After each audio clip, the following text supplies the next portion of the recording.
YCP ముఖ్య నేత కొడాలి నాని తీవ్ర అస్వస్థకి గురయ్యారు. ఆయన్ను మెరుగైన చికిత్స కోసం హైదరాబాద్కి తరలించారు. వైసీపీ హయాంలో మంత్రిగా పనిచేసిన కొడాలి నాని కొద్ది రోజులుగా అనారోగ్య సమస్యలు ఎదుర్కొంటున్నారు. ఎన్నికల్లో ఓటమి తర్వాత రాజకీయంగానూ కొంత దూరంగా ఉంటున్నారు. అయితే అప్పుడప్పుడు మాత్రమే కనిపిస్తున్నారు. కొడాలి నానిపైన కొన్ని కేసులు నమోదయ్యాయి. వాటిపైన కోర్టులో పోరాటం చేస్తున్నారు. ఇక ఒక్కసారిగా కొడాలి నాని తీవ్ర అస్వస్థకి గురయ్యారు.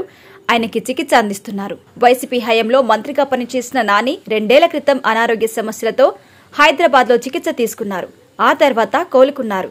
ఇక ఎన్నికల్లో ఓటమి తర్వాత రాజకీయంగా అంత యాక్టివ్గా లేరు. జగన్ వద్ద సమావేశాలకి మాత్రమే హాజరవుతున్నారు. వైసీపీ అధికారంలో ఉన్న సమయంలో కొడాలి నాని తన వ్యాఖ్యలతో వివాదాస్పదంగా మారారు. టీడీపీ చంద్రబాబు పైన అనుచిత వ్యాఖ్యలు చేశారు. కూటమి ప్రభుత్వం అధికారంలోకి వచ్చిన తర్వాత నానిపైన పలు కేసుల్లో విచారణకి సిద్ధమైంది. ఇక కొడాలి నాని కోర్టుల్ని కూడా ఆశ్రయిస్తున్నారు. కూటమి ప్రభుత్వం ఏర్పడిన తర్వాత కొడాలి నానిపైన చర్యలు తీసుకోవాలని టీడీపీ మద్దతుదారులు డిమాండ్ చేశారు. నాని అనుచరులపైన కూడా కేసులు నమోదయ్యాయి.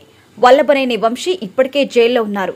రాజకీయంగా వరుస పరిణామాలు చోటు చేసుకుంటున్న ఇదే క్రమంలో కొడాలి నాని తీవ్ర అస్వస్థకి గురయ్యారు. ఛాతీ నొప్పి రావడంతో ప్రస్తుతం ఆయన్ని హైదరాబాద్లోని ఏఐజీ హాస్పిటల్లో చికిత్స కోసం తరలించారు. గ్యాస్ సంబంధిత సమస్యలని చెబుతున్నా పూర్తి పరీక్షల తర్వాత నిర్ధారిస్తామని చెబుతున్నారు వైద్యులు.